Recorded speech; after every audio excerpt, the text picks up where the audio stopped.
I grew up in a church where if I wore a hat inside, people would take it off and throw it on the ground. Woo. Whoa. Okay. Bold move. It is. I recognize the need for a level of respect for God's house, but as our world continues to change, shouldn't the church?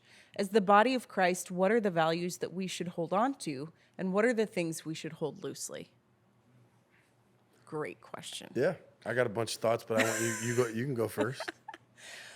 First of all, if you are a person in a church, please don't ever do that to someone. Don't take their hat off and throw it. That's also disrespectful. That's certainly every bit as much disrespectful as them wearing a hat in church. Yeah, whoever sent this question in, I'd like to talk to them. I'm and sorry just that happened to you. apologize Yeah, I'm on sorry their- that on- happened yeah, to you. That's wild. I sent this question in, by the way. Oh, you did?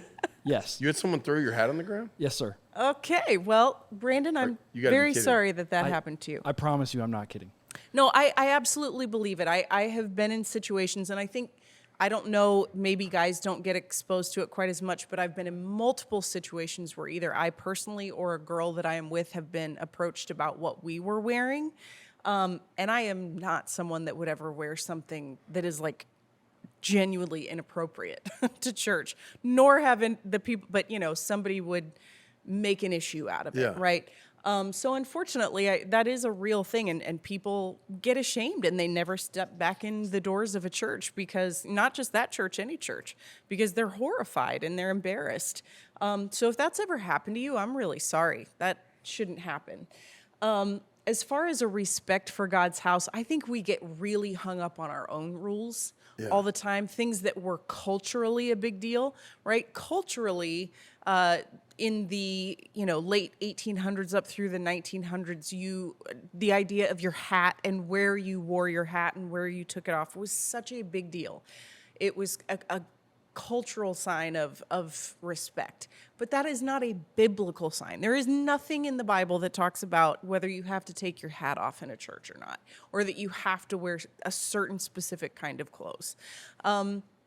So to me, that I think we need to check our hearts and our motivations and what makes us, honestly, even just in reference to the last question, what makes us feel like the cultural symbolism of something that someone is wearing is more important than their soul, than their experience in God's house and the opportunity to meet him there, the opportunity for it to be a safe place when maybe they've been absolutely beaten up by life outside of our four walls. We are meant to be a hospital for the broken, not a museum for everybody who's just so perfectly holy. And so people should be able to come in whatever shape they come through the door, and we love them, and we are there for them, and we welcome them in, and we don't have a prerequisite for whether you're accepted here or not. So a couple things. So one is, I'm sorry, dude, you got your hat thrown on the ground, because the irony is they thought you were dishonoring God's house, but that's very dishonoring. It's like you're going to try to treat what you perceive to be dishonor with dishonor. Like it's Right. dishonoring to take someone's hat. It's dishonoring to throw the it on person ground, that's right? made in God's image. So a slight, I would say, amendment to what you were saying. You were saying there's nowhere in the Bible it says not to wear hats in church or whatever. And in 1 Corinthians 11 is probably where people are getting this, right? So 1 Corinthians 11, go ahead and pull up Bible Gateway. 1 Corinthians 11,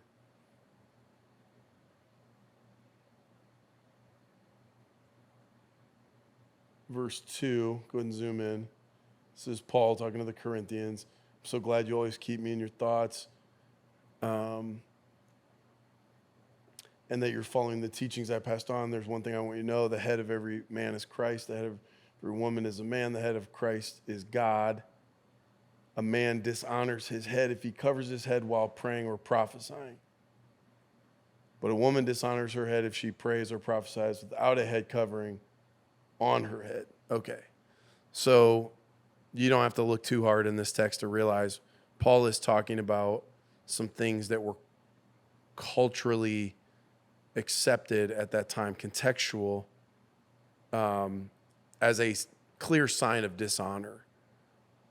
If whoever, Brandon, took your hat off and threw it down, if this is the text that they're drawing that from, they should have then also gone around and put head coverings on all the women, essentially, right? Like, so I think what we understand is it's not about, is your head covered or not? Are you wearing a hat or not? The question is, are you dishonoring? Are you doing it for the point of dishonor? We actually have a sort of funny story, Shaylyn and I when I went to her grandparents' house when we were newlyweds. In fact, Ella was our 16-year-old daughter was only, I think few weeks old, very young. So 16 years ago, I went to the family function. I was wearing a hat, and Shaylyn's grandfather, who's since passed away, and I'm not trying to disrespect him. It's kind of a funny story now, but he got super upset with me, and he had a rule, and essentially it was like you could wear a hat in the house, but you couldn't wear a hat at when the you dinner ate. table. Okay, so I didn't know that. I'd seen people with hats in the house. I had messy hair at the time. I'm wearing a hat. I had not happened to notice that people slipped them off before because he had this rule. I didn't know the rule.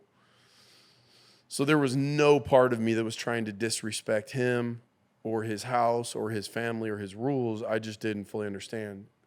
But what he took it as, he saw it as this sign of disrespect.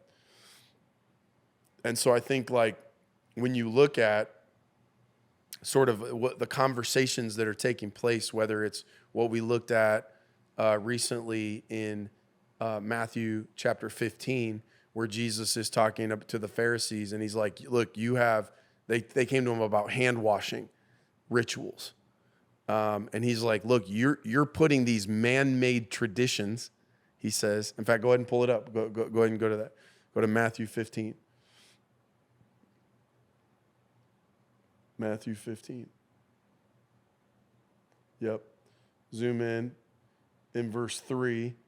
He replies, because they come to him about ceremonial hand washing, which I think would be, again, same category as wearing a hat. He said, why do you, by your traditions, violate the direct commands of God? For instance, God says, honor your father and mother. And anyone who speaks disrespectfully of father and mother should be put to death. But you say it's all right for people to say to their parents, sorry, I can't help you. For I have vowed to give to God what I would have given to you. In this way, you say you don't need to honor their parents. So you cancel the word of God for the sake of your own tradition. Look at this, verse 7. He says, you hypocrites. Isaiah was right when he prophesied about you. These people honor me with their lips, but their hearts are far from me. Verse 9, their worship is a farce.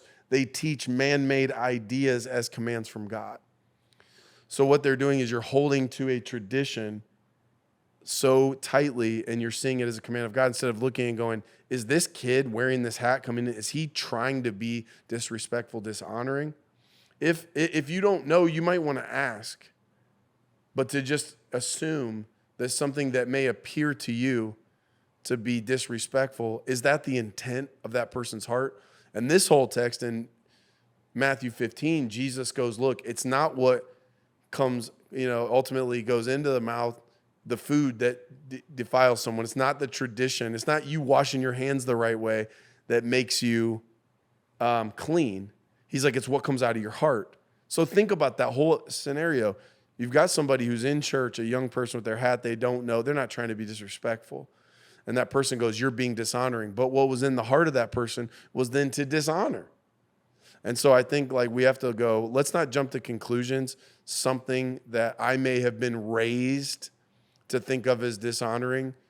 Okay, so when I see it, I have that sort of allergic reaction emotionally. And yet, if I'll step back, pump the brakes a little bit, maybe become curious, be quick to ask questions, be eager to give grace, I'm going to find that the heart of that person is not disrespectful. So I think, man, whether it's how we behave in our homes or in our church, what it's like to be around us, I think we probably need to reshape that versus trying to make everybody fit into what we think they should. By the way, it also reminds me in the Sermon on the Mount when Jesus talks about don't cast your pearls before swine or what's holy before dogs. And people kind of go, oh, like it seems it's really kind of provocative. But when he keeps going, he goes, what'll happen if you cast your pearls before swine?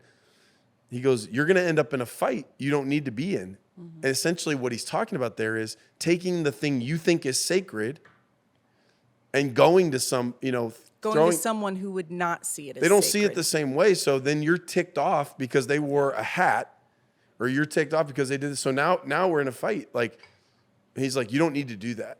Like, don't superimpose on the kid in the hat what you think is holy and sacred, because he's going to be thrown off. Like, why the heck did you just throw your pearls at me? Why the heck did you just rip my hat off? All he knows is he doesn't think the same way you do. So he's encouraging them to not do that. And I think that's how we need to behave. So quick question. I had completely forgotten about the head covering piece. I was thinking specifically hats, not just a general head covering. But the verse isn't about baseball hats, right? Right. So, but still, that's what people it's jump the to same that thing, right? conclusion. Your head is covered. Yeah. So would you put that in the same category as like the whole piece about not eating meat sacrificed to animals? Like, that's not a common issue at this point in society. So I think there's a message to people on both sides. So, right, so like not eating meat sacrificed to idols. The point is, look, this other person's gonna have a problem with this, so just don't make a fight out of it. So essentially, that's why you might see a lot of people go, hey, I go into church and I know that these people might have a problem with this, so they might pull their hat off, right? Is it a sin to wear the hat? No, but you go, brother so and so, sister so and so. This is their tradition. I don't want to violate them, so it would be appropriate to pull it off, even though you don't have to. But also, it's a message to the person when somebody comes in with a hat on you don't like, or they're in some way that you go, be quick to give grace, man. Don't just jump to that conclusion. I think it's a message to both sides. And assume that if somebody's walking in, unless they're very obviously trying to be dishonoring, they look, like they're coming in like a wolf, to not react to them like they are one. That's how I would interpret it. You? Yeah, no, that's good. Yeah. All right.